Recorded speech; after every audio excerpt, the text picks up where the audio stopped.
नमस्कार, आप देख रहे हैं मास्कूम जंक्शन। मैं डॉक्टर प्रदीप कुमार हाजिर हूँ एक और नई वीडियो के साथ। डियर स्टूडेंट्स, आज हम बात करेंगे साइंस रिपोर्टिंग की। जी हाँ, साइंस रिपोर्टिंग क्या होती है, किस तरह की खबरें साइंस रिपोर्टिंग में कवर की जाती हैं, और अगर आप साइंस रिपोर्टर बनना चाहते हैं, साइंस की खबरें कवर करना चाहते हैं, साइंस की बीट आप देखना चाहते हैं, तो कौन सी क्वालिटीज़ आप में होनी चाहिए और किस तरह की तैयारी आपको अभी से करनी है। तो आइए चर्चा करते हैं साइंस रिपोर्टिंग के बारे में। साइंस रिपोर्टिंग जो होती है, इसमें आप साइंस एग्जीबिशन की जो खबरें होती हैं, यानी विज्ञान प्रदर्शनी आप देखते हैं, ये स्कूल लेवल से लेके कॉलेज यूनिवर्सिटी लेवल और नेशनल इंटरनेशनल लेवल पर बहुत सी साइंस एग्जीबिशन होती हैं। इन साइंस एग्जीबिशन में होता क्या है कि साइंस से संबंधित जो लेटेस्ट डेवलपमेंट्स हैं, जो समाधान साइंस देती है।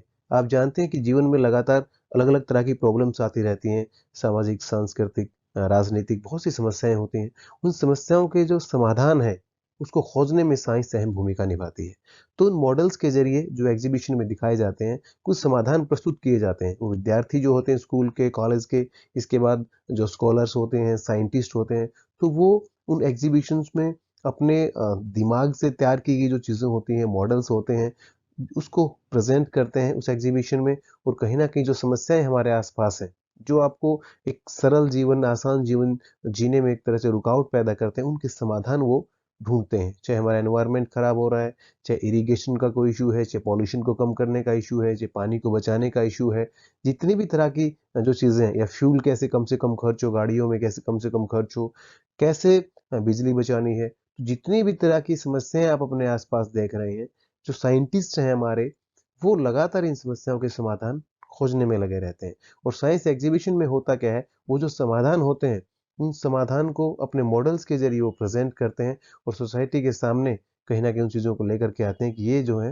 इनके समाधान है, उनको उसमें प्रस्तुत किया जाता है। तो साइंस एग्जीबिशन से संबंधित जो खबरें होती हैं, वो लगातार आप पढ़ते हैं समाचार पत्रों के जरिए। बहुत सी जानकारी इसमें लोगों के लिए होती है, अवेयरनेस होती है, कॉन्फ्रेंसेस होती हैं, समिट्स होते हैं, सेमिनार्स होते हैं। आप देखते हैं कि कॉलेज यूनिवर्सिटी लेवल पे बहुत से सेमिनार कॉन्फ्रेंसेस होती हैं, इनके थीम होते हैं अलग अलग। और इसमें एक तरह से चर्चा की जाती है कि किस तरह से समाधान किए जा सकते हैं। जो स्कॉलर्स होते हैं, साइंटिस्ट होते हैं, वो इन सेमिनार्स में अपनी प्रेजेंटेशन देते हैं और अपने अपने तरीके से इन समस्याओं के समाधान खोजने की कोशिश करते हैं। डायरेक्ट कहीं ना कहीं ये सोसाइटी से जुड़े होते हैं, उसकी प्रॉब्लम को सोल्व करने वाले होते हैं। इसलिए जो साइंस की खबरें होती हैं, वो जो सामान्य मानवी की जो होती है, जो कॉमन मैन है, ले मैन है, उसकी जो समस्याएं हैं, उसको कहीं ना कहीं मद्देनजर रख के वहाँ पे काम किया जाता है। और आइडियाज़ वहाँ पे आते हैं, फिर उन आइडियाज़ को फंडिंग मिलती है। कई बार हो सकता है प्राइवेट फर्म उसको फंडिंग देती है, कई बार गवर्नमेंट उसको फंडिंग देती है। तो इस तरह की खबरें जो हैं, लगातार कॉन्फ्रेंस, समिट्स और सेमिनार्स की आप लगातार पढ़ते हैं।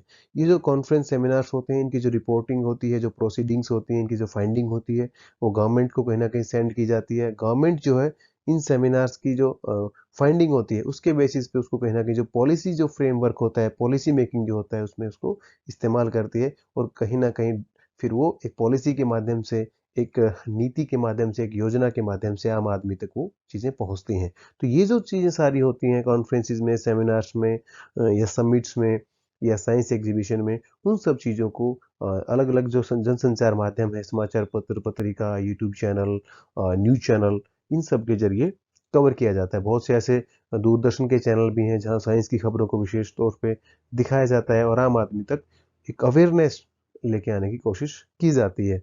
अलग अलग क्लब, सोसाइटी बने हुए हैं जो साइंस की अवेयरनेस के लिए लोगों के बीच में काम करते हैं। कैसे वो पानी बचाएं, जल बचाएं, कैसे जो रूटीन, जो आम जो एक जनजीवन है, उसमें किस प्रकार की दिक्कतें आती हैं और किस तरह से साइंटिफिक अप्रोच के साथ उनका आप समाधान कर सकते हैं। आप एनवायरनमेंट को कैसे बचा सकते हैं। तो इसके लिए बहुत सी सोसाइटीज जो है वो कहीं ना कहीं काम कर रही हैं। वो लगातार अवेयरनेस प्रोग्राम चलाती हैं, कैंप लगाती हैं, वर्कशॉप लगाती हैं, छोटे छोटे नुक्कड़ नाटक के जरिए वो कहीं ना कहीं लोगों को अवेयर करते हैं।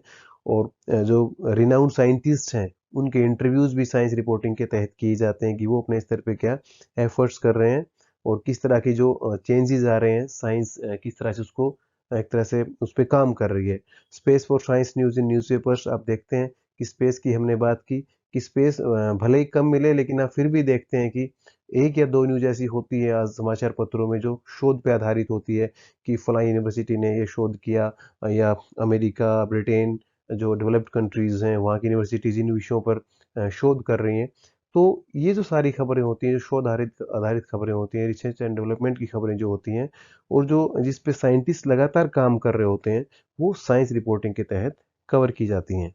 अगर आप साइंस रिपोर्टिंग के सेक्टर में जाना चाहते हैं, स्पेशलाइज्ड रिपोर्टिंग आप करना चाहते हैं, साइंस रिपोर्टिंग की जो बीट है वो आप देखना चाहते हैं, तो आप में एक जिज्ञासा होनी चाहिए, क्यूरियोसिटी का होना बहुत ज़रूरी है। क्योंकि साइंस जो है वो आपको एक तरह से नॉलेज देती है, आपको एम्पावर करती है। लेकिन अगर आप एक रिपोर्टर साइंस की बीट के बनना चाहते हैं, तो आप में जिज्ञासा होना बहुत ज़रूरी है। आपके दिमाग में सवाल उठना बहुत ज़रूरी है। आपका साइंटिफिक टेम्पर, आपका साइंटिफिक एटीट्यूड होना बहुत ज़रूरी है। समस्याओं को समाधान के नज़रिए से देखना बहुत ज़रूरी है। जो लोग समाधान करने में लगे हुए हैं समस्याओं को, उनको मोटिवेट करना, उनको प्लेटफॉर्म अवेलेबल करवाना बहुत ज़रूरी है। आपका नॉलेज बेस अच्छा होना बहुत ज़रूरी है। जिस विषय में आप साइंटिस्ट से बात करने जा रहे हैं, जिस तरह का थीम, जिस तरह की कॉन्फ्रेंस, जिस तरह का सेमिनार चल रहा है, वो किस विषय पे चल रहा है, उस विषय के बारे में आप पहले से पढ़ करके जाएँ। बेसिक नॉलेज उसकी अगर आप लेकर के जाते हैं, तो न केवल अच्छे से साइंटिस्ट से आप बात कर पाएँगे, आपके क्वेश्चंस भी आप वहाँ कर पाएँगे। वो जानकारी जो आपको देंगे, फिर उसको आप एक लेमैन की लैंग्वेज में एक तरह से स्क्रिप्टिंग करके, ड्राफ्टिंग करके उस तक वो पहुँचा भी पाएँगे। तो इसलिए नॉलेज बेस आपका मज़बूत होना बहुत ज़रूरी है। साइंस के मैगज़ीन्स हैं, जर्नल्स हैं, उनको आप पढ़िए। साइंस की जो मैगज़ीन्स या इसमें न्यूज़पेपर में जो न्यूज़ आती हैं, उनकी कटिंग्स करके आप रखिए। रेफ़रेंस की तरह आप इस्तेमाल कर सकते हैं। तो इसका नॉलेज बेस बढ़ाने के लिए सारे एफ़र्ट्स आपको करने पड़ेंगे, तभी जा कर के आप साइंस के अच्छे रिपोर्टर बन सकते हैं। जो साइंस बेस्ड प्रोग्राम्स आते हैं, अलग-अलग न्यूज़ चैनल्स पे आते हैं, उनको आप देखिए। तो वो कहीं न कहीं अवेयरनेस आपके लिए भी लेके आते हैं, और आप एक जर्नलिज़्म के स्टूडेंट होने के नाते ये भी देखिए कि अखबारों में जो है कितनी कवरेज साइंस रिपोर्टिंग को मिल रही है। तो जहाँ पे स्कोप वहीं पे होता है जहाँ पे समस्या होती है। जैसे साइंस रिपोर्टिंग को अगर कम जगह मिल रही है, तो आपके लिए कहीं न कहीं स्कोप है, और अगर आप इसमें थोड़ी मेहनत कर लेते हो, तो आप साइंस रिपोर्टिंग के जो सेक्टर है उसमें अच्छी जगह बना सकते हैं। वेरिफिकेशन बहुत ज़रूरी है साइंस की। अगर आप रिपोर्टिंग करते हैं, तो इसमें रूटीन की खबर की तरह जैसे वेरिफिकेशन ज़रूरी होता है, उसी तरह साइंस की जो खबरें होती हैं यहाँ पे और ज़्यादा ज़रूरी होता है कि आप वेरीफाई करें। बिकॉज़ साइंस जो होती है, साइंस में डाटा जो है बिल्कुल भी इधर से उधर नहीं होना चाहिए। जैसे आप राजनीति की खबरें लिखते हैं, वो स्पेकुलेशंस के आधार पे, सोर्सेज़ के आधार पे, या आप लिख सकते हैं, हो सकता है उसमें सच्चाई आधी सच्चाई हो, या हो सकता है बहुत कम सच्चाई हो। और लेकिन साइंस की जो खबरें होती हैं, वहाँ पे आपको बिल्कुल वेरीफाई आपको एक-एक चीज़ करनी पड़ती है, बिकॉज़ साइंस जो है फैक्ट्स के बेस पे चलती है। देन क्रेडिबिलिटी आएगी अगर फैक्ट्स लेके चलते हैं। क्लैरिटी आपके दिमाग में होनी चाहिए, जिस विषय आप रिपोर्टिंग कर रहे हैं, अगर आप क्लियर होंगे, तो पाठक के दिमाग में भी आप एक क्लियर पिक्चर बना पाएँगे। आपको इसमें कोई एक्ज़ैगरेट नहीं करेंगे, कोई अतिशयोक्ति अलंकार का इस्तेमाल आप ना करें, यानी बढ़ा-चढ़ा के चीज़ों को आपको नहीं बनाना है। सेंसेशन आपको क्रिएट नहीं करनी है, बल्कि जो एक्चुअल में जो काम हुआ है, एक्चुअल जो चीज़ है वो आपको लिखनी है। वेल रिसर्च रिपोर्टिंग, जो साइंस की रिपोर्टिंग होती है, उसके लिए आपको बहुत रिसर्च करनी पड़ती है, और जब आप रिसर्च कर लेते हैं, 3-4 सोर्सेज, अलग-अलग सोर्सेज उसके बारे में पता कर लेते हैं, वेरीफाई कर लेते हैं, उसके बाद ही अपनी रिपोर्ट आप तैयार करें। No speculations like political reporting, इसका जिक्र हमने ऊपर किया। Then reference in news writing, language of layman, और जो आप न्यूज़ राइटिंग करते हैं, समाचार लेखन करते हैं साइंस का, तो उसमें रेफरेंसेस आप दें। चाहे वो रेफरेंसेस आप किसी बुक का दे सकते हैं, किसी पर्सन से बातचीत हुई उसका दे सकते हैं। यानी आपको केवल बिना किसी बेस के वो खबर नहीं लिखनी है, बल्कि उसमें प्रॉपर रेफरेंसेस का इस्तेमाल करना है। और सबसे बड़ी चुनौती जो साइंस की खबरें होती हैं, जैसा बिजनेस रिपोर्टिंग में भी था, कि ये स्पेशलाइज्ड रिपोर्टिंग है साइंस की रिपोर्टिंग, तो आपको लेमैन की लैंग्वेज में लिखनी है। भले ही आपको किसी साइंटिस्ट ने बहुत अलग भाषा में आपको बताया हो, लेकिन आपको उस चीज़ को समझ के इंटरप्रेट करके बिल्कुल आसान भाषा में उस सारी जानकारी को लेमैन तक आपको पहुंचाना है, आम फाटक तक आपको पहुंचाना है। यही चुनौती है एक साइंस रिपोर्टिंग की, और अगर आप साइंस रिपोर्टर बनना चाहते हैं, तो इन चीज़ों की ओर ध्यान देना बहुत ज़रूरी है। तो डियर स्टूडेंट्स, इसी के साथ अब हम आपसे विदा लेते हैं। जल्द हाजिर होंगे एक और नई वीडियो के साथ। आप जुड़े रहिए हमारे साथ और देखते रहिए मासकॉम जंक्शन। धन्यवाद।